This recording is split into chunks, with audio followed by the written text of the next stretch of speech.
warahmatullahi wabarakatuh. Waalaikumsalam. Selamat pagi dan salam sejahtera untuk kita semua.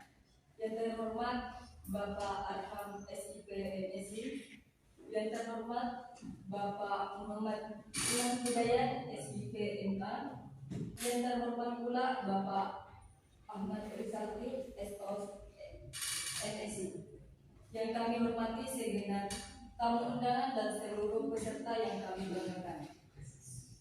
Puji syukur kita panjatkan kehadirat Allah Subhanahu wa Ta'ala karena berkat rahmat serta karunia-Nya kita dapat hadir pada pagi hari ini dalam acara seminar demokrasi. Salawat serta salam selalu tercurahkan kepada junjungan kita Nabi besar Muhammad Shallallahu Alaihi Wasallam yang selalu kita tunggu syafaatnya hingga akhir nanti. Saya Restianti selaku pembawa acara akan membacakan susunan acara pada pagi hari ini. Yang pertama pembukaan, yang kedua penyampaian materi dan diskusi tanya jawab, yang ketiga penutup. Sebelum memasuki acara pertama yaitu pembukaan, marilah kita awali seminar hari ini dengan membaca basmalah. Acara kedua yaitu memasuki acara inti, penyampaian materi demokrasi sekaligus diskusi tanya jawab yang akan dipandu oleh moderator kami Nur Syahira. Kepada Syahira kami persilakan. Baik, terima kasih. Assalamualaikum warahmatullahi wabarakatuh. Pertama-tama marilah kita panjatkan puji syukur kehadirat Allah Subhanahu wa Ta'ala karena berkat hidayahnya sehingga kita masih bisa berkumpul di ruangan ini mengikuti seminar yang bertema demokrasi. Baik, di samping saya sudah ada narasumber. Izin memperkenalkan narasumber kita pada pagi hari ini. Yang pertama Muhammad Arham SIP MSI, S1 Unsur Bar, S2 Universitas UI. Selanjutnya Bapak Muhammad Imam Hidayat SIP MA, S1 Unsur Bar, S2 Universitas Erlangga, S3 Universitas Pajajaran. Narasumber yang selanjutnya Bapak Ahmad Rizaldi SSOS MSI, lulusan S1 Unsur Bar, S2 UGM, S3 UGM. Baik, selanjutnya kita masuk dalam topik kita pagi hari ini. Saya persilahkan kepada narasumber pertama, pada Bapak Ahmad Rizaldi. Persilakan.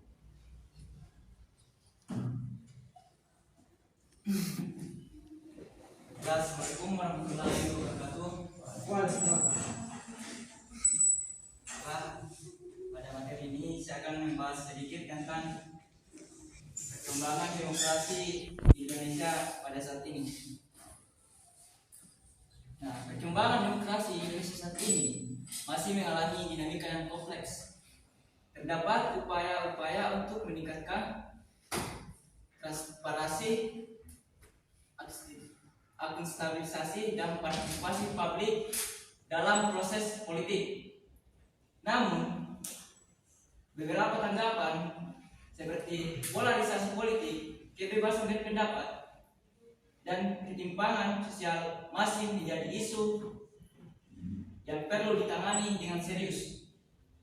Pentingnya memperkuat institusi dan demokrasi, memperluas ruang partisipasi masyarakat menjadi fokus dalam memperbaiki demokrasi pada saat ini. Sekian, saya kembalikan ke moderator.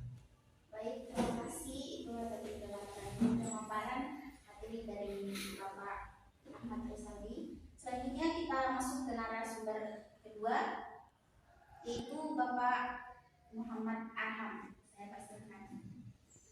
Ya baik. Assalamualaikum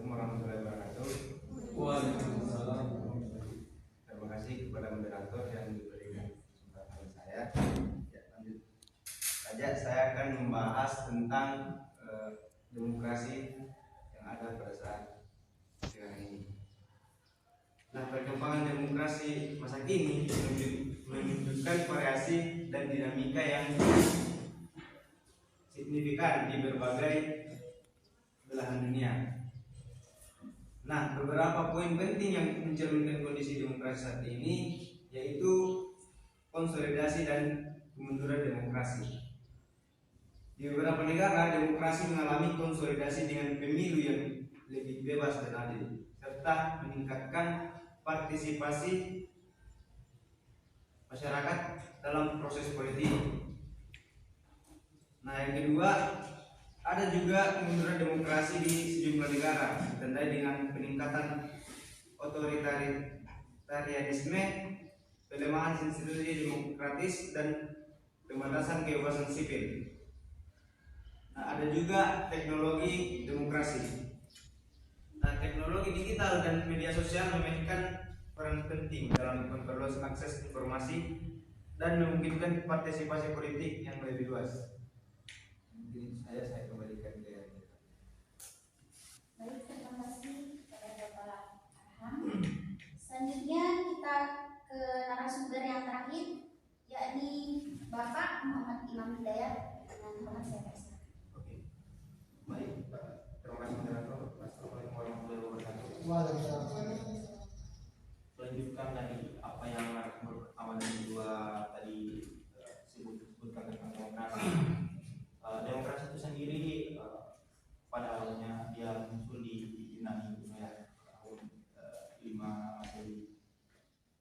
Sistem ini di mana memungkinkan warga negara maupun pria dewasa untuk berpartisipasi langsung dalam pembuatan keputusan politik. Proses demokrasi yang terjadi pada saat itu di Yunani kuno, terutama di Athena, melibatkan pertemuan eklesia atau majelis di mana warga dapat berbicara dan memberikan suara tentang berbagai isu yang ada. Untuk sejarah yang kedua ada pula di Republik Romawi. Walaupun demokrasi dalam pengertian modern, Republik Romawi memiliki elemen demokratis seperti senat dan majelis yang mewakili kepentingan rakyat. Sistem ini di mana mencakup konsep check and balance dan dalam dan wakil. Sistem balance ini di mana semacam menjaga integritas dalam pemilihan pada waktu itu. Kemudian pada abad pertengahan atau abad Renaissance, demokrasi federal dan majelis di parlemen.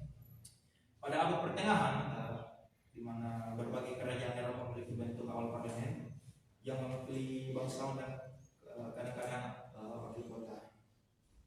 Dalam Magna Carta, dalam Inggris yang terjadi pada sekitar 1215, misalnya di mana membatasi kekuasaan raja dan memberikan beberapa hak pada para baron dan bangsawan. Magna Carta ini berisi tentang perjanjian dari kerajaan Inggris. John ini di mana dia memberikan hak warga negara kepada masyarakatnya. Kemudian ada pula Renaissance. Berada Renaissance membawa pemikiran baru tentang pemerintahan dan hak asasi manusia. Di mana filsuf seperti John Locke mengembangkan teori kontrafesional yang menginspirasi prinsip-prinsip demokrasi modern. Di mana filsuf John Locke ini mengembangkan teori faktor sosial yang kemudian menginspirasi berbagai prinsip-prinsip demokrasi modern hingga saat ini. Kemudian untuk periode modern, seperti yang kita tahu, mungkin banyak dari teman-teman yang pernah dengar tentang revolusi Prancis atau revolusi Amerika yang terjadi pada tahun 1789 hingga 1799. Ini menandai titik balik besar dalam perkembangan demokrasi, di mana deklarasi kemerdekaan manusia dan hak warga negara Prancis meningkatkan hak individu-individu dan pemerintahan berdasarkan persediaan rakyat.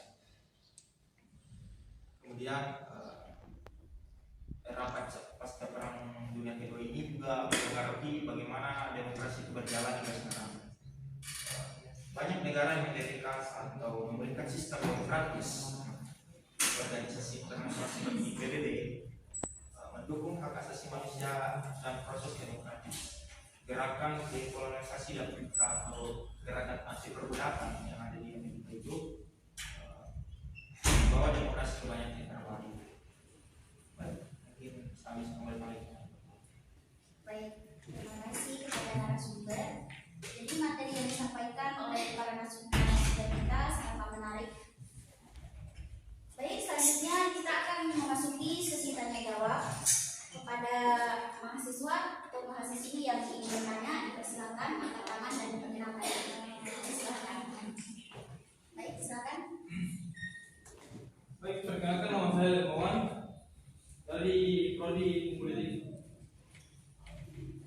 Pertanyaan saya itu, apakah demokrasi yang terjadi atau yang sudah terbangun sampai sekarang sudah cukup kuat untuk menegur pemerintah khususnya di daerah Indonesia atau di negara Indonesia ini? Terima kasih. Baik, silakan kandidatnya siapa?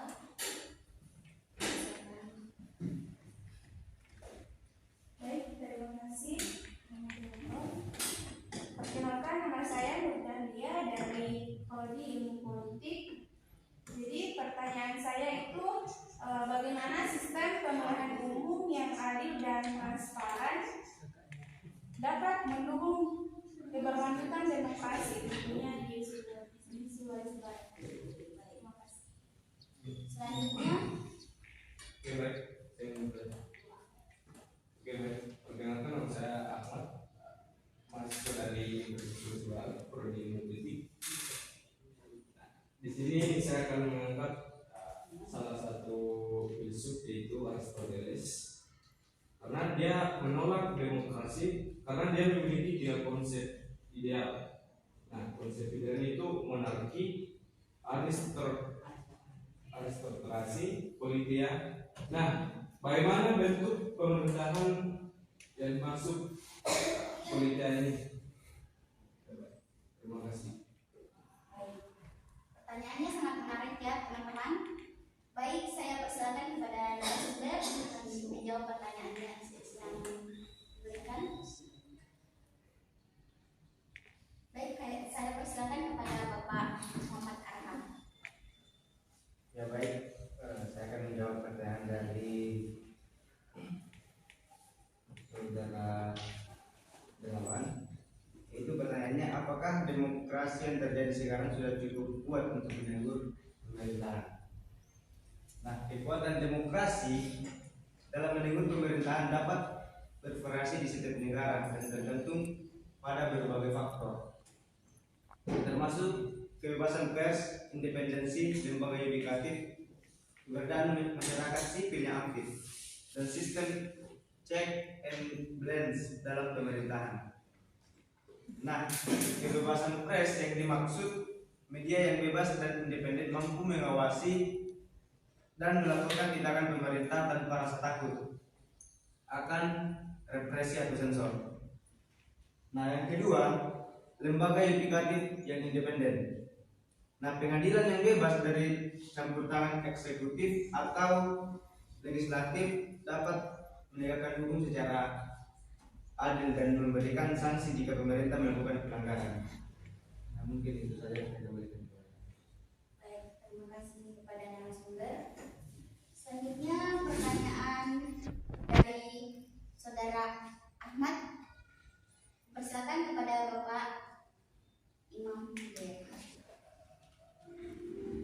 Oke, terima kasih yang moderator untuk menjawab pertanyaan dari saudara Ahmad ini. Sebenarnya kita ambil 2 konsep ya sebenarnya. Tapi saudara ini termasuk yaitu politia. Politia sendiri adalah bentuk dari kepemimpinan yang menurut Aristoteles ini ideal. Kenapa demikian? Politia ini dianggap adalah bentuk dari kepemimpinan ideal. Karena politia sendiri artinya dipimpin oleh banyak orang, mana yang saya terjemahkan sebagai pemerintahan konstitusional atau pemerintahan oleh warga negara. Ini mirip dengan demokrasi, tapi ya gimana banyak yang memerintah untuk kebaikan umum. Untuk Aristoteles sendiri, karena dia menganggap bahwasannya demokrasi ini adalah demokrasi yang buruk, di mana rakyat yang memerintah untuk kepentingan mereka sendiri bukan untuk kepentingan umum. Ini adalah pendapat negatif dari politik ini.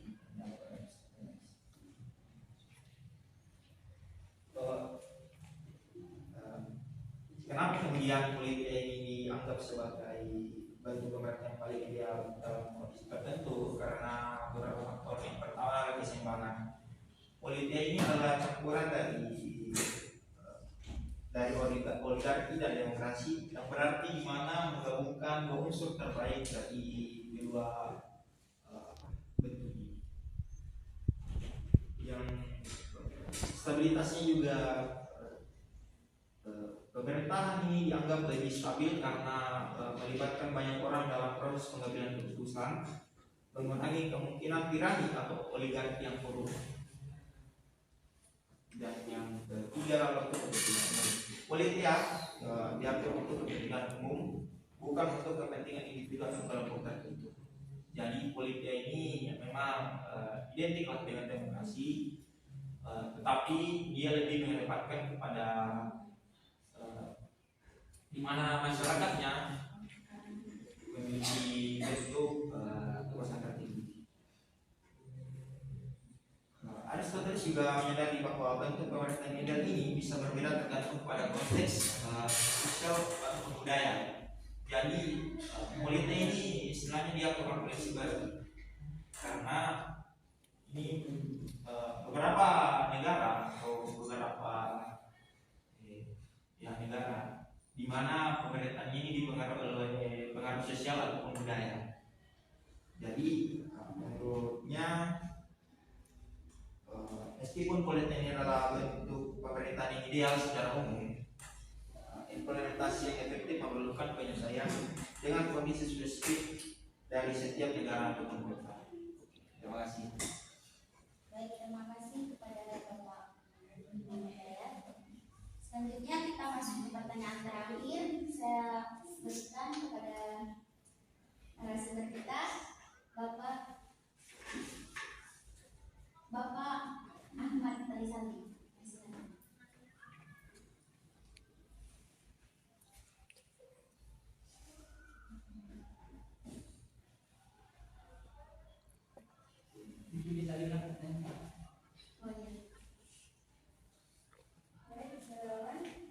Bagaimana sistem pemilihan umum yang adil dan transparan dapat mendukung keberlanjutan demokrasi?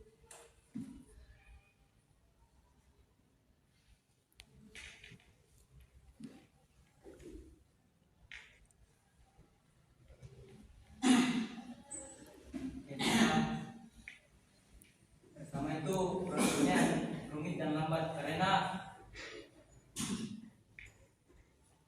politik yang melibatkan banyak pihak dalam proses pengambilan keputusan ini membuat proses tersebut menjadi rumit dan lambat.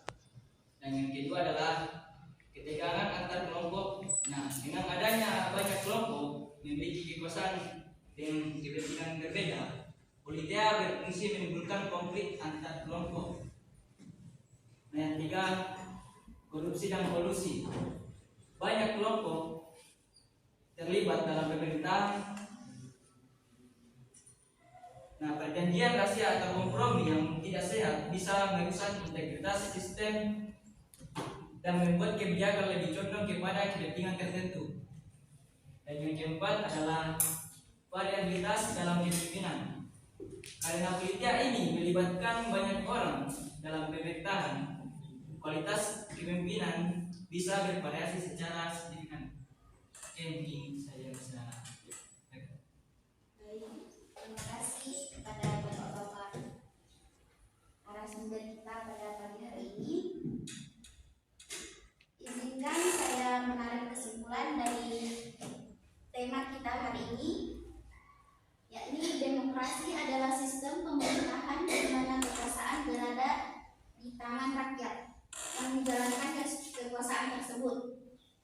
melalui mekanisme pemilihan umum yang bebas dan adil.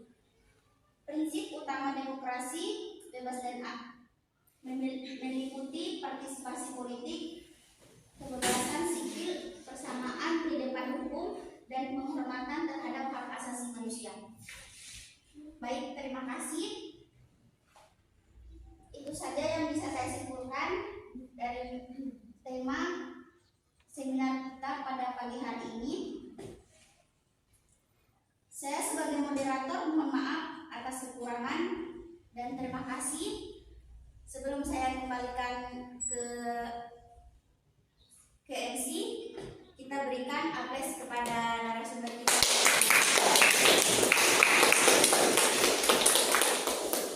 Baik, sekian dari saya akhiri. Wassalamualaikum warahmatullahi wabarakatuh. Waalaikumsalam warahmatullahi wabarakatuh.